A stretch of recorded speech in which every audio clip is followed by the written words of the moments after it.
So இப்போ நம்ம பார்க்குறது எத்தனாவது ஃபைலம்னா 7th phylum Arthropoda.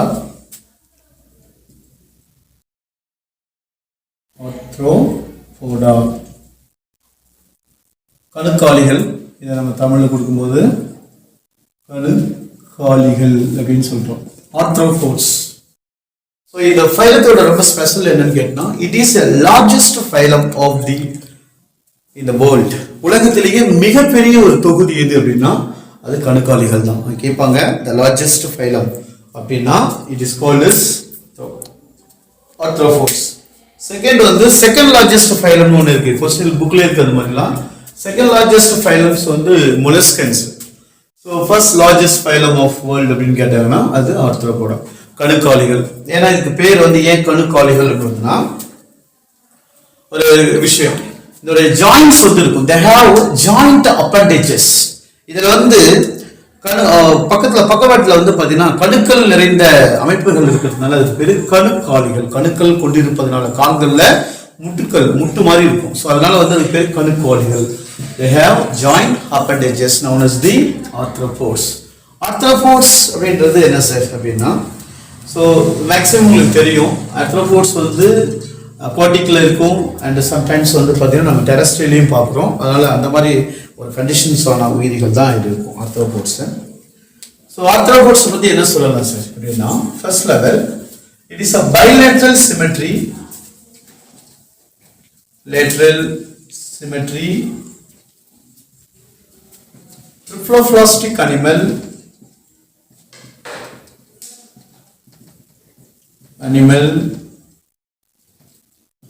organ system level of organization, organ system level of organization, and coelomates animals. coelomates அதாவது இருபக்க சமச்சீர், மூவடுக்கு உயிரி, உறுப்பு மண்டல அளவிலான கட்டமைப்பு மற்றும் உடற்குழியை கொண்ட உயிரிகள். ஸோ அதை கொடுக்கும்போது என்ன பண்ணணும், உடற்குழியை கொண்ட உயிரிகள். தமிழில் கொடுக்கும்போது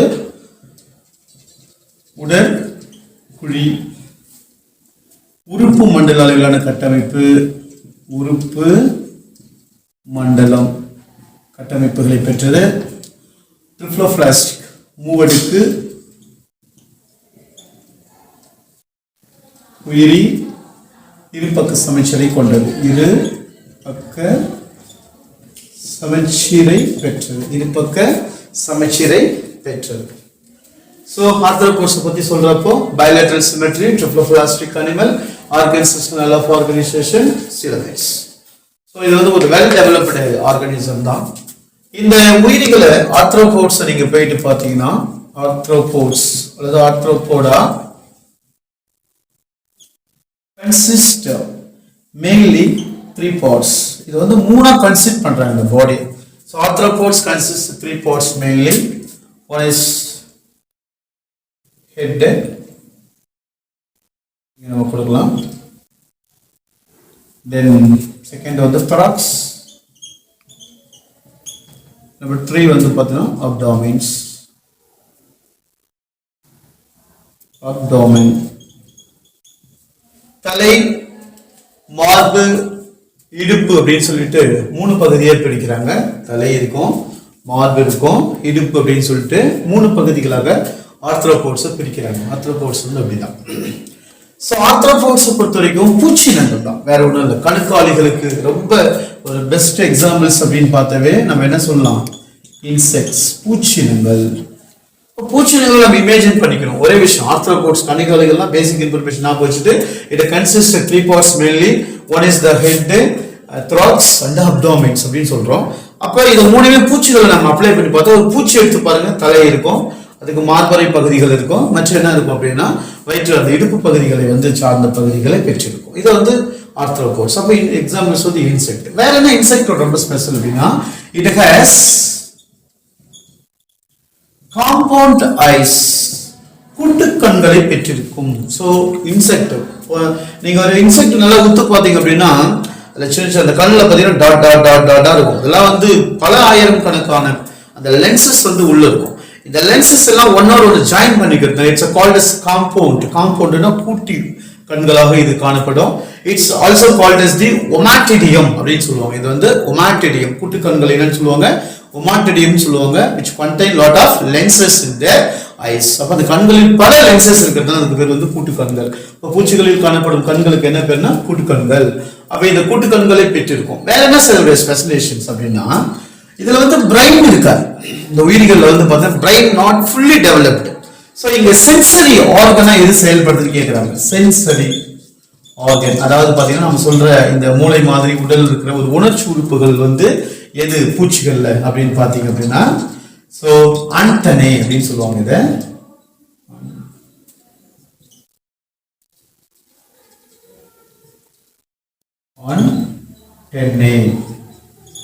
ஆண்டனே அப்படின்னு சொல்லப்படுற இந்த உணர்கொம்புகள் இருக்கும். தமிழ் வந்து பாத்தீங்கன்னா உணர்கொம்பு அப்படின்னு சொல்லுவோம். இதுதான் வந்து பூச்சிகளை நீங்க போய் பாத்தீங்க அப்படின்னா, அது ஒரு இடத்துல இருந்து இன்னொரு இடத்துக்கு போகும்போதோ இல்ல ஒரு பொருட்கள் அது என்னன்னு தெரிஞ்சுக்கிறதுக்கோ தன்னுடைய உணர்கொம்புகளை நீட்சிகள் மாதிரி இருக்கும். அந்த நீட்சிகளை வச்சுதான் அதை கண்டுபிடிக்கும். இது வந்து எப்படி இருக்கு. Water qualities also tested by using antenna.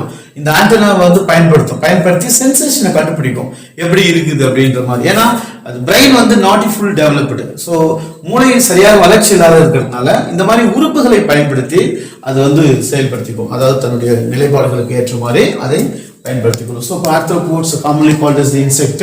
So insect having the compound eyes, nothing but it contain lot of lenses and also having the sensory organ as called as antennae, so which involves identification of the exact nature of the object. So அதை தெரிந்து கொள்வதற்கும் அதை பயன்படுத்திக் கொள்ளும். So இது வந்து பூச்சிகளை பத்தி நம்ம சொல்லலாம். இன்னும் பூச்சிகளை பத்தி என்ன சொல்லலாம். பூச்சிகளை நீங்க பாத்தீங்க அப்படின்னா அது மேல்புறத்துல வந்து கொஞ்சம் வழவழப்பா இருக்கும். இந்த வழவழப்புக்கான காரணம் என்ன அப்படின்னு பாத்தீங்க. பூச்சிகளுடைய வழவழப்பு தன்மைக்கு என்ன காரணம் அப்படின்னா, கைட்டினஸ், தமிழ்ல அப்படிதான் கொடுப்பாங்க, கைட்டின் அப்படின்னு சொல்றதுதான் இது. கைட்டினஸ் அப்படின்ற ஒரு கெமிக்கலால பூச்சி தன்னுடைய உடலை வந்து உருவாக்கி இருக்கும். So which prevent the water evaporation. அது உடம்புல இருந்து நீரானது வெளியேறாம இருக்கிறதுக்காகவும் அது மெக்கானிக்கலான இன்ஜுரிஸ் வந்து ஏற்படாம இருக்கிறதுக்காகவும் அதன் உடலுடைய மேல்புறத்தில் வந்து பாத்தீங்கன்னா கைட்டினேஸ் அப்படின்னு சொல்லப்படுற ஒரு ரசாயன பொருட்களை வச்சு அது என்ன பண்ணியிருக்கோம், மூழ்கி இருக்கும். ஸோ இது வந்து அதுக்கு பாதுகாப்பு ஒரு கவசமாகவும் இருக்கும். நீங்க நிறைய விஷயங்கள் கேள்விப்பட்டிருந்தீங்கன்னா இந்த பூச்சிகளுக்கு ஒரு ஸ்பெஷலான கேரக்டரைசேஷன் இருக்கும். அது என்ன சார் அப்படின்னு கேட்டீங்கன்னா மோல்டிங் அப்படின்னு சொல்லுவாங்க. கேள்விப்பட்ட மாதிரி இருக்கும். இதுக்கு இன்னொரு பேர் வந்து எக்டைசிஸ் அப்படின்னு சொல்லுவாங்க. தோல் உரிதல் பண்புகள் உண்டு. இதுக்கு வந்து பாத்தீங்கன்னா தோல் உரிதல் பூச்சினங்களுக்கு வந்து தோல் உரியும் பண்புகள் இருக்கும். இதுக்கு பேர் எக்டைசிஸ் அல்லது மோல்டிங் ப்ராசஸ் அப்படின்னு சொல்லுவாங்க. ஸோ எக்டைசிஸ் அப்படின்றது எக்டைசிங் அப்படின்னு ஒரு ஹார்மோன் வந்து பாடியில செக்ரீட் பண்ணி தான் இந்த ப்ராசஸ் நடக்கிறதா ஆராய்ச்சியில் கண்டுபிடிக்கிறாங்க. ஸோ அப்போ அதனுடைய உடல் எந்த வேதிப்பொருட்களால் மூடப்பட்டிருக்குது அப்படின்னா கைட்டினேஸ். இதுக்கு என்ன பண்பு இருக்குதுன்னா தோல் உரிக்கும் பண்புகள் இதுக்கு உண்டு அப்படின்றத நம்ம இங்க உறுதிப்படுத்துறோம். ஸோ இப்போ இன்செக்டை பொறுத்த வரைக்கும் எனது ஆர்த்ரோபோட்ஸ் இன்செக்ட். இன்செக்ட்னா அது எப்படி இருக்குன்னா தலை பகுதியை பெற்றிருக்கும், மார்பரை பகுதியை பெற்றிருக்கும், வயிற்று பகுதிகளை பெற்றிருக்கும். அப்படி இருக்கிறது தான் பூச்சி. பூச்சிகள்ல கண்கள் வந்து கூட்டுக்கண்கள், நிறைய கண்கள், அதாவது லென்சஸ் இருக்கிறது பேரு கூட்டுக்கண்கள். இதுல இருக்கிற மூளை சார்ந்த பொருள்களுக்கு பேரு சென்சரி ஆர்கன், உணர்வு உறுப்பு, அதே ஆண்டனை உணர்கொம்புகள். மேலும் அதனுடைய உடல் எதனால வந்து மூடப்பட்டிருக்குது அப்படின்னு கேட்டா கைட்டின் என்று சொல்லப்படுகின்ற வேதிப்பொருளால மூடப்பட்டிருக்கும். இதுல தோல் உரிதல் நிகழ்ச்சிகள் காணப்படுகிறது. வேற ரெஸ்பிரேஷன், எப்படி வந்து இது சுவாசிக்குது. ரெஸ்பிரேஷன் சுவாசம். பொதுவா நீங்க பூச்சிகள் எப்படி சுவாசிக்கும் அப்படின்னு பாத்தீங்கன்னா, பூச்சிகள் சுவாசிக்கிறதுக்கான அந்த ஆர்கன்ஸ் வந்து இருக்குது. என்னென்ன ஆர்கன்ஸ் எல்லாம் பூச்சிகள் பயன்படுத்தி சுவாசிக்குது அப்படின்னு பார்க்கும்போது புக் லங்ஸ், புக்கில்ஸ், அதுக்கப்புறம் வந்து பாத்தீங்கன்னா வேற என்ன இருக்குது அப்படின்னு பார்க்கும்போது ட்ரக்கியா, ட்ரக்கியில்,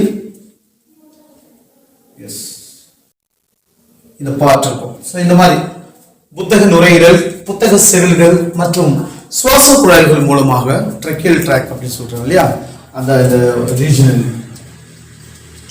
ஸோ சுவாச குழல்கள் வாயிலாக இது சுவாசிக்கும் திறன் கொண்டது. அப்ப கேட்பாங்க இது எதன் மூலமாக சுவாசிக்குதுன்னா புத்தக நுரையீரல் மூலமாகவும் புத்தக செவில்கள் மூலமாகவும் மற்றும் சுவாச குழல்கள் மூலமாகவும், அதாவது மூச்சுக்குழல்கள் சொல்லுவாங்க, மூச்சுக்குழல்கள் மூலமாகவும் இது சுவாசிக்கிறது. அப்ப respiration by using book gills, book lungs, book gills and tracheal regions. அப்ப இது முறைகள் மூலமாக இது சுவாசிக்குது. எப்படி தன் கழிவு நீக்க பொருட்களை வெளியேற்றுது? எக்ஸ்கிரீஷன். அடுத்து என்ன கேக்குறாங்க? எக்ஸ்கிரீஷன். அடுத்து வந்து பாத்தீங்கன்னா எக்ஸ்கிரீஷன் கழிவு நீக்கம் by using Malpighian tube or tubules. மால்பிஜியன் அப்படின்ற ஒரு குழல்கள் மூலமா தன்னுடைய கழிவு நீக்க பணிகளை அது மேற்கொள்கிறது. சோ சுவாசம் அப்படின்னா அது நுரையீரல், புத்தக நுரையீரல், புத்தக செவல்கள், மூச்சுக்குழல்களை பயன்படுத்துது. கழிவு நீக்கம்னா மால்பிஜியன் டியூபியூல்ஸ், மால்பிஜியன் குழல்களை பயன்படுத்துது. சோ தோல் உரித்தல் வந்து பாத்தீங்கன்னா மோல்டிங் எக்டைசிஸ் என்று சொல்லப்படுகிறது. இதன் உடலம் எதனால மூடப்பட்டிருக்குதுன்னா கைட்டினேஸ் என்ற பொருளால மூடப்பட்டிருக்குது. இதனுடைய உடலமைப்பு எத்தனை அமைப்புகளாக பிரிக்கப்பட்டதுன்னா தலை, மார்பு, இடுப்பு பகுதியில் மூன்றாக பிரிக்கப்பட்டுள்ளது. இதனுடைய கண்கள் பேர் வந்து பாத்தீங்கன்னா கூட்டு கண்கள். சோ இதுதான் வந்து பாத்தீங்கன்னா ஆர்த்ரோபோட்ஸ். ஆர்த்ரோபோட்ல இன்னும் என்ன ஸ்பெஷலைசேஷன் இருக்குதா சார்? இருக்குது. They have joint appendages. நான் ஏற்கனவே சொன்ன மாதிரி நிறைய பாயிண்ட்ஸ் நம்ம கொடுக்கலாம் இதுக்கு. சோ இப்ப கொடுத்துருக்குதான் சில பாயிண்ட்ஸ்லாம் இதெல்லாம். வேற என்ன பாயிண்ட்ஸ் கொடுக்கலாம் அப்படின்னு பாத்தீங்கன்னா they have joint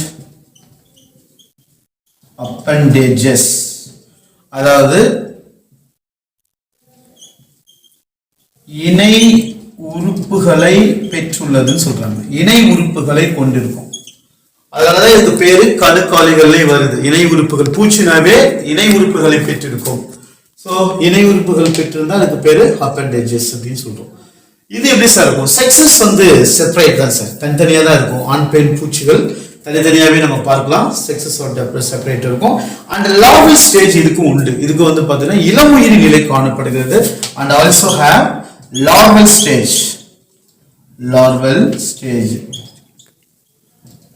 அதாவது இளமுயிரி நிலைகள் காணப்படுகிறது. எக்ஸாம்பிள்ஸ் அப்படின்னு பாத்தீங்கன்னா இந்த உலகத்திலேயே மிகப்பெரிய தொகுதி என்பதனால இதுக்கு எவ்வளவு எக்ஸாம்பிள்ஸ் சொல்லலாம், எவ்வளவு எக்ஸாம்பிள்ஸ். பூச்சினங்கள் அப்படின்னா இதுல நிறைய டைப் இருக்கு. பெனிஃபிஷியரி இருக்குது, ஹார்ம்ஃபுல் அந்த இருக்குது. அதாவது பெனிஃபிஷ் நன்மை செய்யக்கூடிய பூச்சினங்களும் இருக்குது, தீமை செய்யக்கூடிய பூச்சினங்களும் இருக்கு. ஏன்னா எல்லாமே பூச்சிகள் தானே வருது. இப்ப நன்மை செய்யற பூச்சிகள்ல வந்து நம்ம நிறைய கொடுக்கலாம். ஹனிபீஸ் கொடுக்கலாம். ஏன்னா ஹனிபீஸ்லாம் வந்து பாலினேஷன் வந்து செய்யறதுக்கு வந்து ரொம்ப ஹெல்ப்ஃபுல்லா இருக்கும். அப்ப தீமை செய்யறதுக்கு ஒன்று சொல்லலாமா சார்? சொல்லலாம்.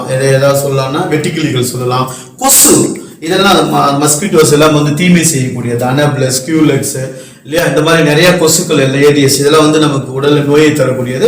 இப்போ மகத சேர்க்கையில பயன்படுத்தப்படக்கூடியது வந்து பாத்தீங்கன்னா இந்த அதுக்கப்புறம் வந்து வாஸ்ப் இருக்குது. இந்த இது குளவிகள்லாம் நன்மை செய்யக்கூடியதுல இருக்குது.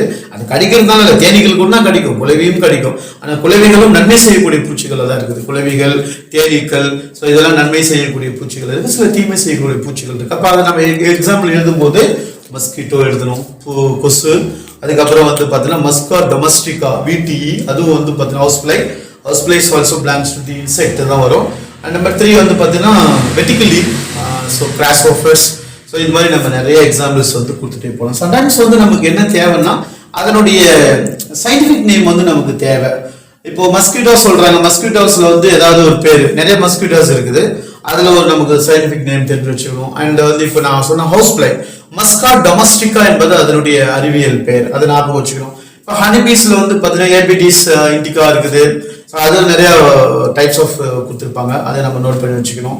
ஸோ இது மாதிரி ஒவ்வொன்றுக்கும் பெயர்கள் வச்சிருப்பாங்க, அதை நினைவில் வச்சு பார்த்துக்கணும். So it's very important area. இதுதான் வந்து பார்த்தீங்கன்னா arthropods. Arthropods again are given the information. bilateral symmetry, இருபக்க சமச்சீர், ட்ரிப்ளோபிளாஸ்டிக், மூடுக்கு உயிரி, organ system level of organisation and coelomate organism, அதாவது ஒரு முழுமையான நல்ல உயிரி, மேம்பாடடைந்த உயிரி சொல்லுவாங்க. இதை எப்படி கிளாசிஃபைட் பண்ணியிருக்கிறாங்க அப்படின்னா இது தலை, மார்பு, இடுப்பு என பிரிச்சிருக்காங்க. இதுக்கு எடுத்துக்காட்டுகள் வந்து பூச்சினங்கள் தான். பூச்சினங்கள்ல வந்து கண்களுக்கு பேரு கூட்டு கண்கள், அதனுடைய உணர்வு உறுப்புகளுக்கு வந்து பேரு மாண்டனே. உடல் எதனால உருவாக்கப்படுதுன்னா கைட்டின். என்ன செயல்முறை காணப்படுதுன்னா எக்டைசிஸ், மோல்டிங் ப்ராசஸ் இருக்குது. ரெஸ்பிரேஷன் எதன் மூலமாக சுவாசிக்கிறது? புத்தக நுரையீரல், புத்தக செவல்கள் மற்றும் மூச்சுக்குழல்கள் மூலமாகவும் அது சுவாசிக்கிறது. கழிவு நீக்கம் மால்பிஜியன் குழல்கள் மூலமாக அது கழிவுகளை வெளியேற்றுது. இதுல வந்து ஜாயிண்ட் அப்பண்டேஜஸ் இருக்குது. இதை வச்சுதான் அது என்ன பண்ணுது? நகருது, ஒரு இடத்துல இருந்து இடத்துக்கு நகரும். நீங்க இதெல்லாம் பார்த்திருப்பீங்க. பெரிப்ளைனட்டா அமெரிக்கானா காக்ரோச் வந்து but is one of the insect. Its scientific name வந்து பெரிப்ளைனட்டா அமெரிக்கானா. ஸோ அதெல்லாம் they have joint appendages used for locomotions. So it has a larval stage. larval stageல இப்போ நீங்க பார்த்திருப்பீங்க. ஃபர்ஸ்ட்ல வந்து இந்த வார்மா இருக்கும். பட்டர்ஃப்ளைஸ்லாம் பார்த்தீங்கன்னா நீங்க ஆரம்பத்தில் பார்த்தீங்கன்னா புழு மாதிரி தான் இருக்கும். ஸோ அப்படி என்ன ஆகும்னா ஒரு இன்செக்டா மாறுது இல்லையா. இதுக்கு பேர் வந்து மெட்டமோமார்போசிஸ் அப்படின்னு சொல்லுவாங்க. அதாவது வளர் உருமாற்றம் ஏற்படும். ஆரம்பத்தில் பார்க்கும்போது புழுவா இருக்கும், கொஞ்ச நாளைக்கு அப்புறம் பார்த்தா அது பூச்சியா இருக்கும். இந்த மாதிரியான ப்ராசஸ்க்கு தான் என்ன பேர் அப்படின்னா மெட்டமோமார்போசிஸ், அதாவது வளர் உருமாற்றம். That is simply called as the larval stages. So that is arthropods. Arthropod is simply called as the that's the largest phylum of the world. உலகத்தினுடைய மிகப்பெரிய ஒரு தொகுதியாக காணப்படுகிறது. இந்தியாவில் அதாவது இருக்கிற சிற்றினங்களே வந்து பார்த்தீங்கன்னா அக்கார்டிங் டு பயோடைவர்சிட்டியில அதிகமா சிற்றினம் எது அப்படின்னு பார்த்தீங்கன்னா பூச்சிகள் தான். ஸோ உலக அளவிலும் பூச்சிகள் தான் அதிகமான பூச்சிகளை பெற்றிருக்கிறத இங்க நம்ம பார்க்கிறோம். ஸோ இதுல வந்து இப்போ நம்ம அடுத்த ஃபைலத்துக்குள்ள போலாம்.